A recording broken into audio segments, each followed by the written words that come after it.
El desayuno es la comida más importante del día. Por supuesto. Hola y bienvenidos a Labio Zona. Yo soy el Juamas y estoy junto a la Galleta Maris para una nueva entrega de Labio Zona, tu programa de biología. Su programa favorito. Hola amigos.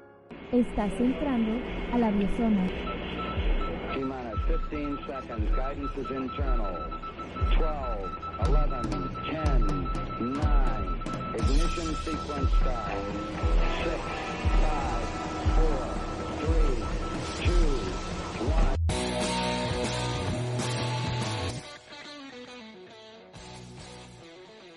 Sí, y decíamos lo del desayuno porque se nos hizo un poco tarde en la mañana y veníamos corriendo y no alcanzamos a desayunar y intentamos grabar y estamos así Como zombies. y dijimos, no, hay que comer un bocadillo o algo. Bocadillo. Y sí hace la diferencia en el humor y todo. Sí, mucho. Y bueno, vamos a hablar hoy de muchas cosas, sobre todo de evolución y demás, pero teníamos un dato curioso de algo que nos pasó ayer. Vamos a contar la historia completa. Bueno, en la noche anterior tuve que quedarme en el laboratorio durante la noche porque tenía que organizar unas cosas para una práctica de campo que tendré el próximo mes, pero mi asesora va a irse este lunes, entonces tenía que dejar todo listo para que ella pudiera llevar todo el material allá y que estuviera listo a tiempo. Estaba haciendo todo eso, entonces ya saben, trabajas y pues te da hambre a la mitad de la noche. Usamos Google para ver si había una cafetería abierta, el Tim Hortons, que es la cafetería famosa en Canadá, y decía que estaba abierta hasta las 2 de la mañana. Eran las 12 y dijimos, sí, pues sí, alcanzamos. Tenemos 2 horas para llegar y la cafetería está muy cerca. 2 horas para llegar. Fuimos hasta allá, está como a 15 minutos. Fuimos hasta allá y estaba cerrado. Ay, fue una gran decepción. Todo este tiempo pensé que Google hacía un muy buen trabajo teniendo actualizadas todas las bases de datos y que sabía exactamente todo sobre nosotros y sobre los negocios cuando abrían, cuando cerraban y todo eso, pero no es verdad. No todo lo que dice el internet es cierto. Y lo comprobamos Sí, con entonces, hechos. Sí, fuimos hasta allá y tuvimos que regresar y después tuvimos que ir a casa a prepararnos algo porque pues a las 12 no hay nada abierto. Sí, absolutamente nada. Nos hace falta el Oxxo de 24 horas. Sí, al menos un jocho o una marucha, ¿no? Algo. Un jocho, unos panchos. Sí. Ay, qué triste. Sí, entonces ya veníamos de regreso. Había obviamente casi nadie en las calles, pero ya que veníamos de regreso hacia la Universidad de Alberta, venían unas personas que parecían muy hippies, se veían muy contentos. Ajá. Y cuando pasaron olían muy fuerte. Y dijimos, oh, estos sí están hippies. Sí. Que hasta la galleta dijo, oh, ellos están hippies. Y tuvo que callarse por el olor. Se me ahogó la palabra con el olor que me entró por la nariz. Sí, y entonces seguíamos caminando y nos encontramos un zorrillo. Sí. Una mofeta. Mefitis. Una mofeta. Uh-huh. Sí, no inventes, si se veía súper, no sé, como mala. Uh-huh. Bueno, al inicio venía pasando y dijimos, oh, mira que no, porque al menos yo nunca había visto una mofeta o un zorrillo. Yo tampoco. Y dije, wow, y nos acercamos, no tanto, pero sí como a una distancia que podrías ver. Traté de tomar una foto, pero salió un poco borroso porque, bueno, tampoco nos queríamos acercar demasiado porque ya saben lo que dicen, el olor puede durar hasta un mes. Ajá. O 2 semanas si te lavas bien con esos químicos potentes con bicarbonato, porque todo tiene bicarbonato. El bicarbonato es importante. En la vida. Como decía el pirata, el conductor de En caso de que el mundo se desintegre, que pues con vinagre y bicarbonato y limón, pues ya. Y ahora, como está de moda ahorita el jabón sote, con jabón sote, vinagre, limón, no te puede faltar, y bicarbonato. Tienes la vida solucionada.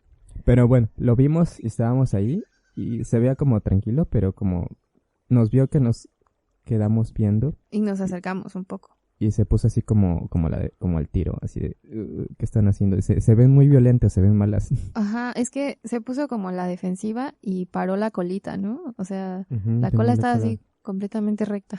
Bien arriba, y estábamos como a más de 10 metros, creo. Sí, bastante lejos.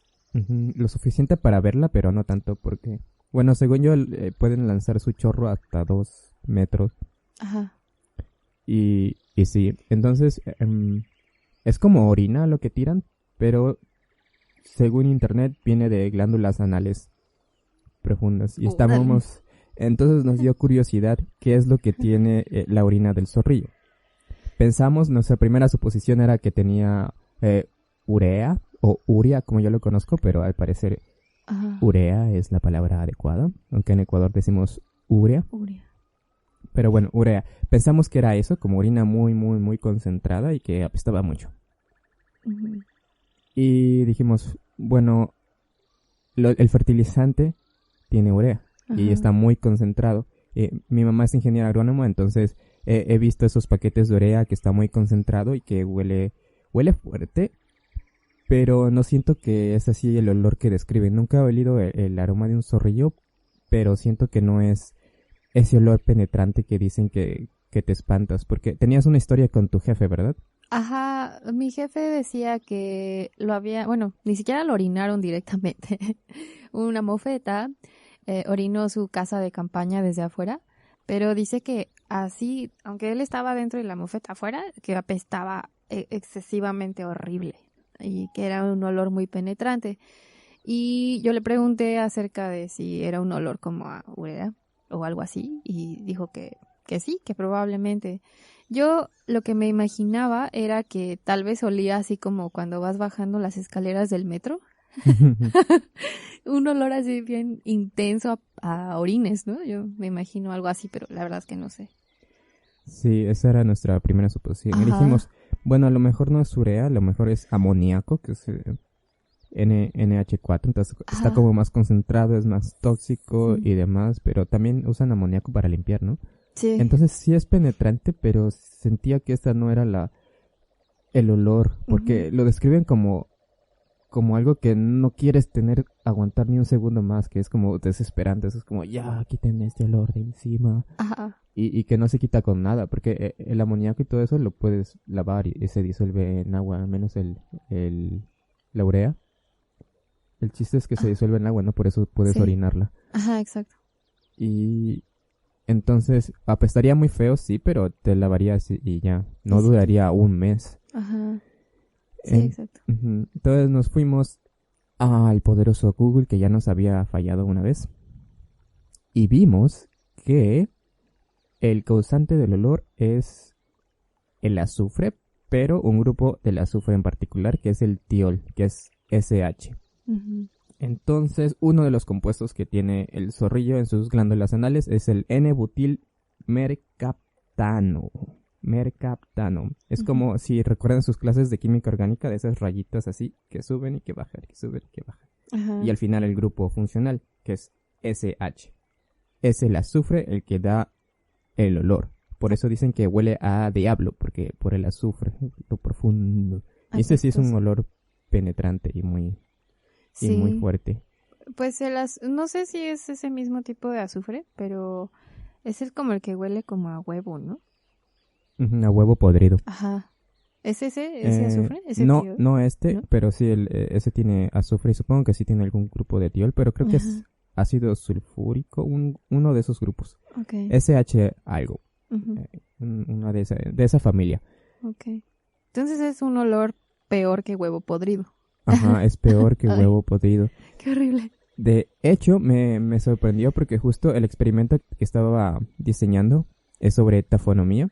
Tafonomía es el estudio de lo que le pasa a un organismo desde que muere hasta que se fosiliza. Bueno, si nos vamos al detalle, no necesariamente que muere, porque algunos fósiles no necesariamente significan la muerte del organismo, sino que pueden ser mudas, hojas, huellas, ignofósiles como se llaman, a las Ujú. huellas y además evidencias de actividad. Pueden ser este tipo de cosas. Entonces, la tafonomía es todo lo que pasa desde la producción orgánica hasta la fosilización. Ujú. Y- La descomposición, ¿no? Ujú. Y mi experimento es sobre la fosilización temprana, que es lo que pasa justo antes de la fosilización y cómo se descomponen los tejidos, en este caso de esponjas, para ver... Bueno, podemos explicar más a detalle luego, porque hay que explicar ciertas cositas para poder entenderlo. Ajá. Pero el asunto es que para poder hacer este experimento necesito un químico que se llama 2-beta-mercaptoetanol. Mercapto. Entonces tiene este grupo SH, un grupo tiol. Ujú. Y esto lo uso, es muy potente, apesta muchísimo y se usa como reemplazo del ácido sulfídrico porque el ácido sulfídrico es muy peligroso de usar, necesitas como mucho equipo y demás. Ujú. Y como vamos a estar en una estación marina en British Columbia, entonces no tenemos así como todo el equipo para andar manejando el ácido sulfídrico. Y tenemos este reemplazo que igual apesta, igual necesitas mucho cuidado, pero es un poco menos peligroso. En teoría. Entonces tiene este grupo mercapto, es el mismo del zorrillo, entonces por eso apesta muchísimo. Ajá. Tal vez conozcas a un olor cercano sin tener que ser rociado por el Ujú, zorrillo. porque nunca he olido y me pregunto a qué huele y ya lo sabré. Bueno, tendré una idea de algo parecido el próximo Ajá. mes cuando esté haciendo mi experimento de tafonomía, de cómo las cosas mueren y se pudren. Sí, genial. Pero sí, si todo sale bien podré descubrir una forma de fosilizarme. Para Así, pasar a la historia. sí, en lugar de que me entierren o que me cremen, me van a fosilizar. Ay, Jesucristo. Los aliens te van a encontrar. Y aparte vas a poner ahí tu nombre al lado de tu cuerpo, ¿no? Especie, nombre y número de seguro social. Tipo Pero- de sangre para ayudarles en las investigaciones. Ujú. Pero bueno, esa era nuestra historia. Sí. Hola. Ay. Ven. Entra a la biozona. Si quieres formar parte de la biozona, envía un correo a contacto@labiozona.com.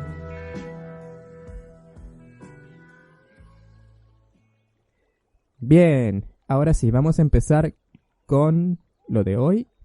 ¿En qué nos quedamos en el episodio anterior? Estuvimos hablando de los procesos evolutivos, de cuando las especies radian, de la diversificación, los centros de origen y las extinciones. Extinciones masivas, y recuerdan, definimos lo que es masivo y no masivo cuando tienes una pérdida extrema de biodiversidad, cuando las especies pueden radiar o no, los genes, el ambiente y todas Ujú. estas cuestiones que tienen influencia en Y- la evolución. Y discutimos esto entre diversidad y disparidad, Exacto. que es que el número de especies es biodiversidad y disparidad es el número de grupos más grandes en la jerarquía taxonómica, o sea, de pérdida de familia, de órdenes, de clases. Exacto, como las formas posibles, Ujú. ¿no? que puedes tener. Entonces, lo que vamos a hacer es como hasta ahora hemos ido como avanzando desde el Big Bang, toda la formación de estrellas, de galaxias, de la Tierra y demás. Y hablamos como súper rápido del Fanerozoico, porque pues así fue como sucedió si lo hacemos a escala, todo y el Fanerozoico bien rápido. Pero lo que vamos a estar haciendo es como yendo atrás y adelante según como vayan saliendo diversos temas. Ujú. Y hoy queremos ir atrás, al inicio, al origen, un poquito a hablar del origen de la vida, de la sopa primitiva y del experimento de Stanley. Miren el famoso experimento. Así que un poco como lo que decía Lascano, pero resumido y en versión amigable para la familia. Bueno, Lascano habla bastante amigable, Ajá. pero intentaremos hablar sobre esto. Sí, sobre todo la propuesta que hacían estos autores de el origen químico de la vida o el origen Abiogenético. abiogenético, ajá, exacto, la abiosíntesis, ¿no? De Oparin y Haldane. Yo Ujú. creo que conocen más o es más común escuchar a Oparin, ¿no? Ujú. Oparin, o no sé cómo. Ajá, nunca Entonces, supe. Yo intenté leer su libro, Ujú. creo que antes de entrar a biología, y Sí. no lo entendí demasiado. Había pedacitos buenos, pero como se metía a detalle de explicar la química y demás, como que... y aparte lo leí en un viaje, Ajá. estaba de viaje, entonces como que no capté todo. Ajá. Había partecitas que sí, pero no todo el detalle de la química. Quizá deba volverlo a leer ahora que ya terminé biología, para ver si puedo entenderle un poco más. Darle el sentido. Sí, a mí me pasó algo similar. Yo lo leí en la secundaria. La maestra de biología, justo, nos dejó leer de tarea el librito de Oparin y como es muy chiquito, ¿no? Entre comillas, pues nos dejó de tarea hacer eso, un resumen y todo, y pues la verdad es que no encontré la importancia.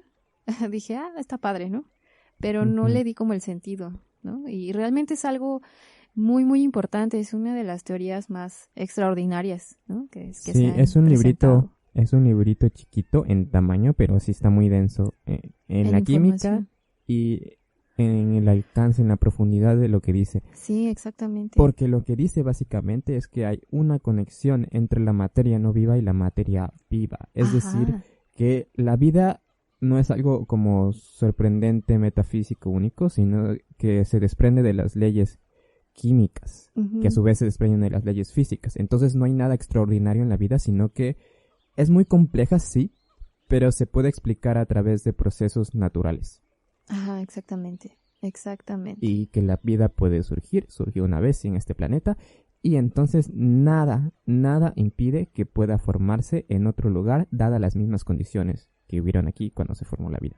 Ajá, y eso, bueno, se ve reflejado en los experimentos que hicieron para comprobar, porque esto que decían Oparin y que decía Haldane, solamente fue una teoría, ¿no? O sea, dijeron, yo creo que pasa esto, tengo estas evidencias de este tipo de ciencia y así, ¿no? Al inicio Ajá. fue una hipótesis. Ajá, y exacto. después, bueno, habría que, creo, no sé si ya lo hemos mencionado, la diferencia entre hipótesis y teoría, que No. es diferente a nuestra habla cotidiana cuando decimos, tengo una teoría, creo que ellos dos se gustan.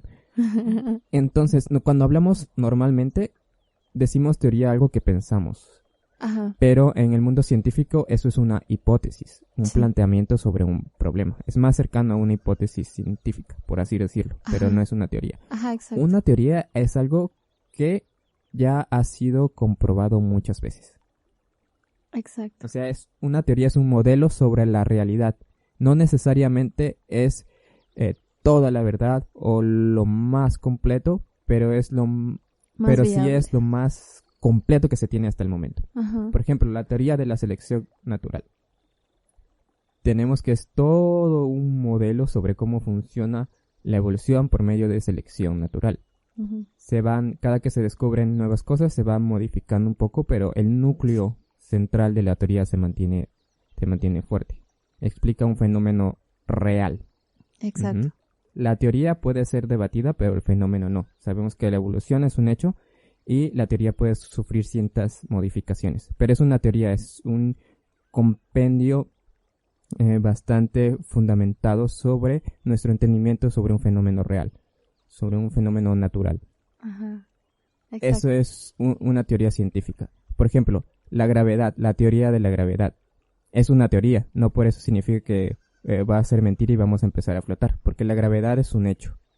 Pero la teoría de la gravedad es nuestro estado del arte, del conocimiento sobre cómo funciona la gravedad. Puede tener ciertos cambios, como los tuvo cuando, Newton la describió por primera vez, la teoría de gravitación universal, y después llegó Einstein y la cambió un poquito, la mejoró un poquito con la relatividad general, la relatividad especial y demás. Entonces ahora está un poco más completa, entendemos un poco más la gravedad, pero no significa que la comprendamos del todo. No, porque cuando entras en el campo de la física cuántica, todo se destruye, ¿no? O sea, realmente todo se viene abajo porque ya no sirve muy bien esa teoría de la gravedad. Entonces no la entendemos completamente. Uh-huh. No significa que esté incorrecta, sino que está incompleta. Exacto. Ese es el asunto, porque Newton no estaba incorrecto, solamente estaba incompleto, pero era lo suficientemente adecuada como para llevarnos a la luna, porque con sus fórmulas la gente de la NASA hizo sus cálculos y mandaron a la gente a la luna. Exactamente. Entonces, se puede hacer eso. Pero una teoría entonces es algo así muy sólido hasta el momento. Ajá. Entonces, volviendo a donde estábamos con Oparin y su teoría de la biosíntesis, no, de la síntesis abiogenética. Sí. Uh-huh. Y después vino Stanley Miller y como alumno creo que era de doctorado, y le dijo a su asesor, quiero hacer experimento. Ajá. Muy sencillo. Era solamente poner ciertos elementos que se creían que habían en la atmósfera primitiva en ese tiempo. Han cambiado un poquito nuestras ideas de cómo era la atmósfera primitiva, pero ellos usaron que usaron CO2, amoníaco, metano. Ajá, y nitrógeno. Lo pusieron en una Matraces. Ajá, en una bola de cristal con tubos y una chispita. Ajá. Y eso circulaba. Lo dejaron ahí por 2 semanas. ¿Una semana? 2 semanas. 2 semanas, que es justo lo largo del experimento que voy a hacer yo. Entonces, sí, lo dejaron ahí y al final descubrieron que habían aminoácidos. Ajá. Y los aminoácidos son los bloques fundamentales para formar proteínas, y las proteínas son muy importantes para la vida. Exacto, pero antes hay que explicar un poco la teoría, ¿no? ¿Cuál Para dice la poder teoría? entender. Ajá. Oparin y Haldane por caminos separados. O sea, realmente estaban haciendo sus estudios cada quien en su país y extraordinariamente llegaron al mismo resultado, ¿no? Por eso es que decimos Oparin Haldane, ¿no? Y es curioso porque Ajá. muchas veces ocurre esto. Hasta Sí. es raro, porque hasta en el cálculo ya ves que Leibniz y Ajá. Newton llegaron a las mismas conclusiones. En la y evolución. es muy, muy, muy común Sí. este tipo de cosas, que 2 o más personas llegan a la misma conclusión casi al mismo tiempo. Ajá, de forma paralela, pero llegan, ¿no? Ajá. Sí, bueno, lo que decían estos autores es que las condiciones de la Tierra primitiva eran ciertas, ¿no? Ciertas condiciones que permitieron que estos elementos químicos evolucionaran, ¿no? O sea, la materia inorgánica empezara a evolucionar, empezara como a sintetizarse y a formar moléculas cada vez más grandes. Entonces, lo que ellos proponían era que en esta Tierra primitiva lo que había era una atmósfera reductora, que eso es bastante importante. ¿Recuerdas qué era lo que significaba la atmósfera reductora? Que no es oxidante, que no Exacto. tiene oxígeno. Exactamente, o sea, estaba llena de CO2 en ese momento en la y Tierra. protones libres. Ajá. En ese momento en la Tierra, pues no teníamos plantas, no había cianobacterias, ni nadie, ningún organismo que hiciera la fotosíntesis. No tengo cianobacterias ni nadie nada que que me da. comprenda. Estamos cantando 2 canciones diferentes. Ok. Bueno, entonces no había oxígeno, por eso decimos que era atmósfera reductora. Recordemos también que por esos momentos también el vulcanismo estaba súper extremo, entonces había muchísimo CO2, había metano y otros gases, que son como los del efecto invernadero. Había muchísima radiación solar, ¿no? Porque todavía no estaba formada la capa de ozono, ¿no? Justamente porque no había plantas y no habían... Ni algas, que fueron Ajá. las que... Y cianobacterias, que Exacto. fueron en realidad las que empezaron a Ajá, formar la capa de ozono. exactamente. Entonces, la radiación en la Tierra era súper extrema, ¿no? Brutal. Y el agua estaba llena de elementos químicos, ¿no? Como siempre. Ajá, como siempre, exactamente. Entonces, a esta agüita calientita Es por esto que el agua es tan radiada. importante, porque si recuerdan, en química siempre necesitas un solvente. Entonces las cosas Ajá. necesitan algo en que moverse y para reaccionar. Entonces el agua siempre va a ser muy importante para la vida y para todas las reacciones químicas. Ajá, exactamente. Entonces, esta agüita con elementos empezó a reaccionar justo por estas condiciones de atmósfera reductora, radiación masiva, vulcanismo y demás, y dio lugar a los primeros monómeros, que fue como la primera evolución química, ¿no? ¿Qué es un monómero? Monómero es la parte, es como la parte más simple de una molécula, ¿no? Acuérdense que hay en biología, hablamos de niveles de organización, que es lo que estábamos hablando como, creo que ya lo habíamos dicho, ¿no? Como lo de las muñecas y de que vas metiendo cositas chiquitas en algo más grande y más grande y más grande, ¿no? Como conjuntos. Entonces tenemos Ajá. monómero y polímero. Monómero es Ajá. como una unidad. Exacto. Y polímero está formado de muchos monómeros. Exacto, y a su vez esos polímeros pueden formar moléculas que van a formar células y esas células forman tejidos, luego los tejidos órganos y así, ¿no? Esos son los niveles de organización. Entonces, el primer nivel de organización que proponen estos autores en esta teoría son justamente los monómeros, ¿no? Que se forman después de la reacción de este caldo primitivo ante estas condiciones. Los monómeros que proponían eran los monómeros de las biomoléculas. ¿Te acuerdas cuáles son las biomoléculas, Juanes? Son las moléculas necesarias para la vida, como Ajá. las proteínas, Exacto, proteínas, azúcares, lípidos. ácidos nucleicos y los carbohidratos, que son los azúcares, ¿no? Los azúcares. Entonces, lo que proponen estos autores es que aparecen los monómeros de estas biomoléculas.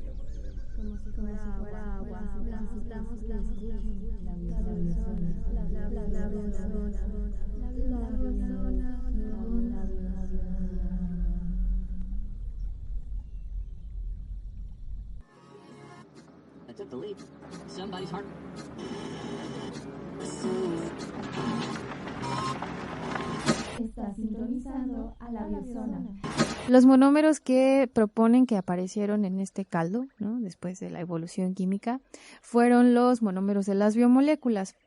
Por ejemplo, el monómero de los lípidos son los ácidos grasos, el monómero de los ácidos nucleicos son Los nucleótidos. los nucleótidos, ajá. De los carbohidratos son los monosacáridos. Ujú. ¿Y cuál me falta? Tenemos ácidos nucleicos. Ah, de las proteínas. Sí, de las proteínas, que ya los mencionamos. Que son los aminoácidos, ¿no? Entonces, estos aminoácidos, a su vez, después, con esta continua evolución química, dieron lugar a las biomoléculas y las biomoléculas a las primeras células. Ujú. ¿No? Bueno, aquí estamos como esos tutoriales que vas haciendo rayitas y así, y dices, agregas ciertos detalles y pum, tienes una obra maestra, pero no te dicen Ajá. qué pasó en medio. Entonces tenemos Ajá. monómeros, tenemos cositas, de repente ¡pum! Tenemos una célula. Ajá. Bueno, eso fue como un resumen de la teoría de Ujú. Oparin. Y esto es así porque no sabemos en realidad Ajá. cómo fue. Es como hay varias ideas, pero no hay nada que diga, así apareció la primera célula. Ajá, sí, exactamente. Solo son acercamientos de Ujú. lo que pudo haber pasado. Habíamos discutido esto en programas anteriores un poquito, de las diferentes formas en las que pudo haber surgido la primera célula, porque todo esto está bien, tenemos todo esto en disolución en el agua, Ujú. pero todo esto está como flotando. Hagan de cuenta que tenemos como una cámara y tenemos un gas con moléculas flotando. Para que reaccionen tienen que chocar de frente. Exacto. Para que se pueda formar este enlace, tienen que estar lo suficientemente cerca y chocar de una determinada manera para que puedan reaccionar. Es como si tienes bloques de Lego, tienes que justo embonarlos. No, si solo los Ujú. pegas, no van a chocar. Si los lanzas en el aire, no. Es muy improbable que choquen de una determinada manera para que reaccionen. Sí. Eso es un gas que es más improbable, pero incluso en un líquido también es probable que esto ocurra. O sea, ocurre una de cada millón de choques. Entonces, la mejor forma de acelerar estas reacciones es tener una superficie donde uno de los compuestos que va a reaccionar esté sujeta. Porque es más fácil si ya tienes uno seguro que llegue otro y choque y reaccione. Ujú. Eso es como funcionan las bacterias, por ejemplo, que se adhieren a superficies y pasivamente esperan que los nutrientes pasen sobre ellas y los agarran. Y los Exacto. incorporan a su metabolismo. Y sucede lo mismo para producir biomoléculas, o es lo que se sugiere. Entonces hay ciertos modelos como la pirita y demás, que es como catalizadores se les llama, que aceleran una reacción química sin participar en ella. Esto es un catalizador. Ujú. Y la pirita se ha visto que ayuda a esto polimerización, que es la unión de varios monómeros, pero en realidad no sabemos. Necesitamos un mecanismo para acumular y luego de dónde vienen las membranas, es todo un problema. Entonces, Sí. por eso siempre es como, tenemos biomoléculas, pum, y tenemos una célula, porque no sabemos, es una caja negra. Ajá. ¿De qué pasó ahí? Porque hay muchas posibilidades y no sabemos en realidad qué pasó Sí. o qué es más probable de que haya pasado. Ya tenemos muchos temas de tesis. Ujú.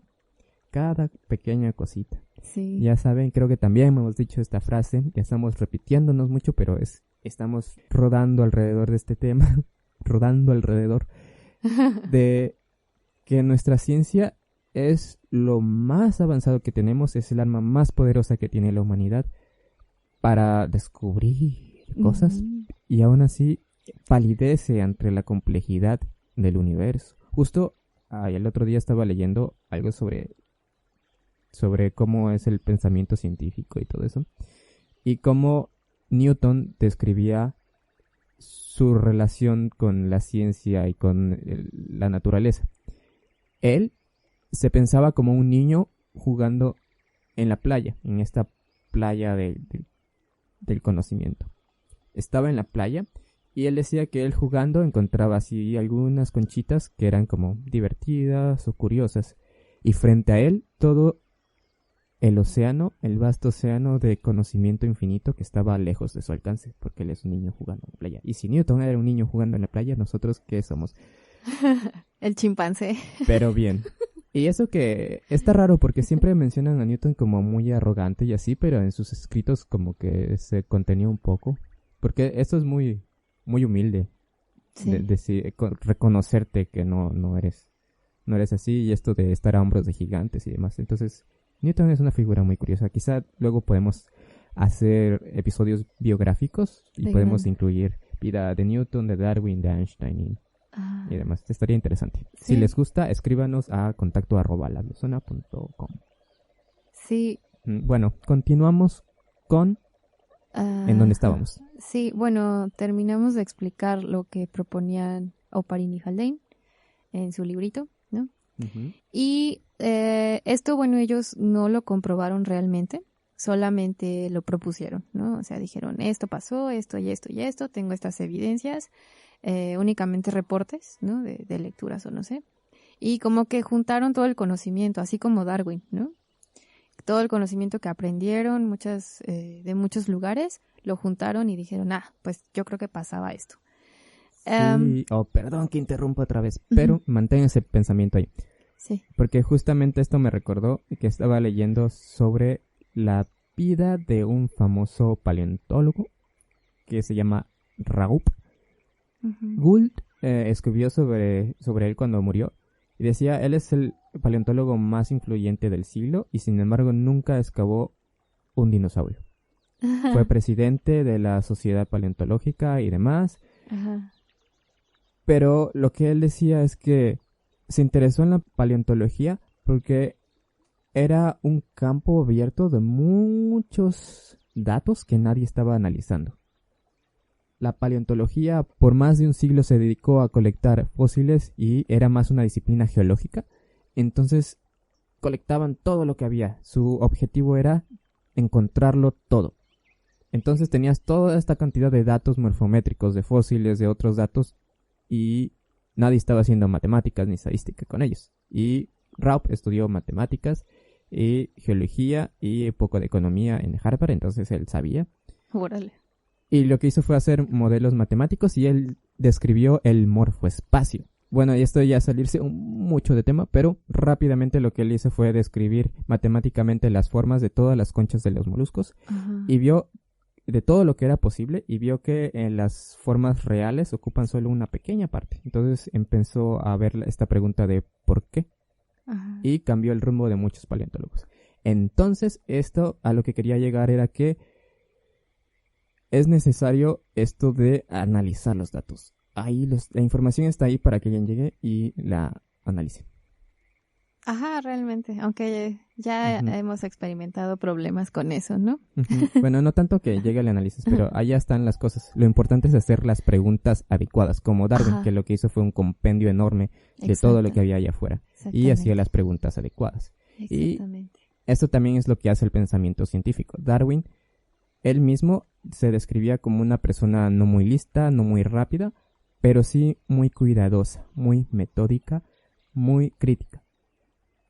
Entonces él, como él mismo decía en sus palabras, que era muy lento para analizar las cosas, entonces tenía que detenerse y eso lo forzaba a pensar muy, muy detenidamente en lo que iba a decir. Tenía que ser adecuado y preciso y eso lo ayudaba a encontrar errores en la lógica de sus argumentos. Entonces lo ayudaba a enfocar sus preguntas y eso es lo que dirigía a la investigación. Entonces es cuestión de eso. Bueno, sigamos. Sí, realmente lo que importa es que puedas hacer como una síntesis y darle el sentido a todo eso que sabes, ¿no? O sea, juntarlo todo y decir, bueno, si tengo esto, esto y esto, ¿qué pasa si? Y haces una pregunta, ¿no? O sé esto, sé el otro, sé de acá y yo pienso que pasaría esto, ¿no? Y eso es como lo de, si nos metemos ya a preguntas de inteligencia y todo eso, inteligencia artificial, porque por ahora las computadoras tienen mucho poder de procesamiento, pueden hacer cosas que nosotros no podemos, cálculos súper rápidos, pero no es solo infinito. No es que no sea infinito, sino que tienen mucha información, pero no tienen una conciencia que haga preguntas y que le dé sentido a esos datos. Todavía necesitamos humanos para darle sentido a los datos. Sí, exactamente. Es Ujú. la problemática con los robots. Y Todavía. bueno, volviendo a... Sí, bueno, la teoría de Oparin Haldane. Ellos no lo comprobaron. Después, como decías, vinieron personajes como Stanley Miller y Uri, no sé cómo se diga. Urey, como sea. Urey, ajá. Y trataron de comprobarlo, porque acuérdense que la ciencia tiene que ser comprobable, ¿no? Irreproducible. Exactamente, entonces no puedes plantear algo sin que haya evidencia experimental, o sea, sin que lo hayas hecho. Entonces, lo que hicieron estos personajes fue tratar de comprobar lo que proponían Oparin y Haldane. Entonces simularon todas estas condiciones, obviamente en algo chiquito, en un laboratorio con matraces, para poder pues observar si es que se podían crear estas moléculas, ¿no? A partir de el caldo primitivo, es decir, el agüita con elementos, ¿no? Dándole radiación UV, calentándolo, poniéndole los gases de los que hablaban estos personajes en un matraz, ¿no? O sea, todo fue así como en mini. Pero el resultado fue extraordinario porque lo consiguieron. Ellos hicieron este experimento, metieron todos estos elementos, lo dejaron por 2 semanas aproximadamente, ahí a que se reposara y a que evolucionara. Y Evolucionar en el sentido químico. de cambio, sí. Ajá, exacto, que cambiara, ¿no? Y lo que observaron fue justamente esto, ¿no? La formación de los monómeros. O sea, encontraron monosacáridos, encontraron ácidos grasos, nucleótidos y esto, ¿no? Entonces fue como el descubrimiento del siglo, porque dijeron, no inventes, ¿no? Sí es verdad esta teoría. Los bloques de la vida pueden aparecer Ajá, abiogenéticamente. Solo se necesita un poquito de energía y los elementos que estén ahí.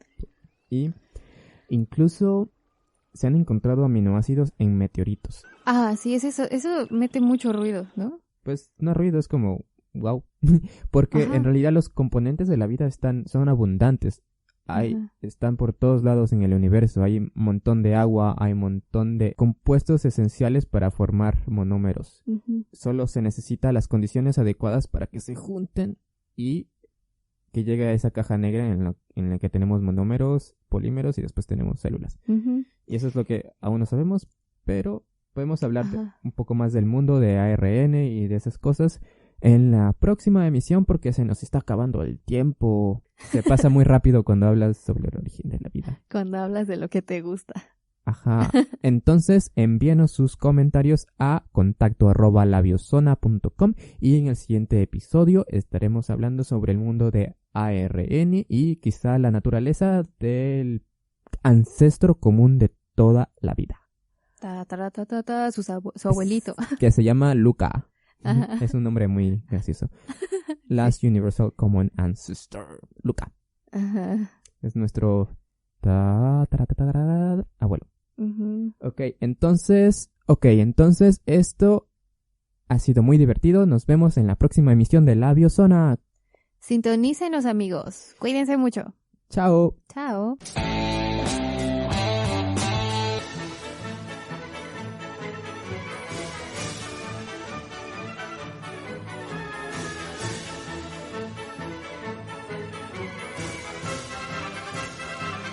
Esto fue La Biosona. No te pierdas nuestro próximo episodio. Hasta pronto.